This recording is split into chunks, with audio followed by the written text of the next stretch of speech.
Kadosh, Boker Or, Mishna Yomi Masechet Avodah Zarah, Perek Dalet, Mishnah Het and Tet, 8 and 9. Lochin gat beutam min oved kochavim. You could take crushed grapes, right, from crushed grapes from an Avodah Zarah. Yeah. So he says, Af al pi, even though shu notel biyado v'notel tapuach, he's going to take the crushed grapes from the juice with his hand, and he's going to place them on a mound, which is a flat area on top. So they continue to drain. So it doesn't become yain nesech until it goes down to the pit. Once the juice goes down to the pit, which is called a cistern, then it is prohibited because of Avodah Zarah. Now it's wine, meaning grapes is permitted. You could buy grapes in Publix. The goy touched it. There's no yain nesech yet. Yain nesech is only when it becomes wine. When does it become wine? When the wine already drips and it's inside the pit on the bottom. As long as it's on the top, there's no yain nesech yet.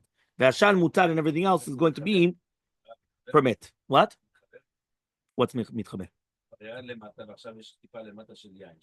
No, in the pit it's yain nesech. Before the pit it's not yain nesech.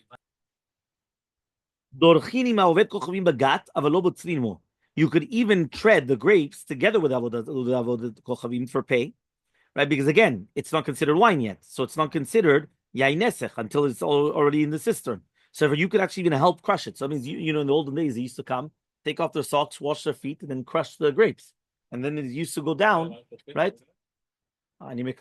Yeah. So therefore, it used to go down. So he comes and he says you could actually get the Jew could actually do that with the goy, but he cannot harvest the grapes together with the adulterer and itself, because that is actually putting them in the wine press. Then they will become tameh. And if he becomes tameh, that's the problem. He says she will say if a Jew is doing it and he's going to be tameh, so you don't let him do not the dorech, not to try the grapes, or not to be the bitzira as well. But you could take with him the grapes to the wine press. You're also allowed to take it from the wine press, right? The Jewish baker violates the law and he makes dough in a state of tumah. So he says, lo lashim v'lo dochinimo.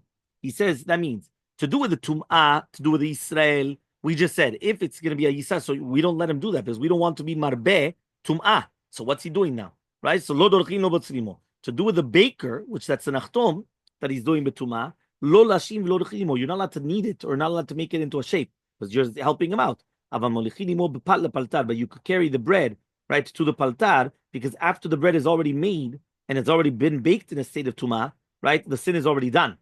So the transportation is not a new activity, which does not involve any sin. Meaning, you're not allowed to help him do an avirah.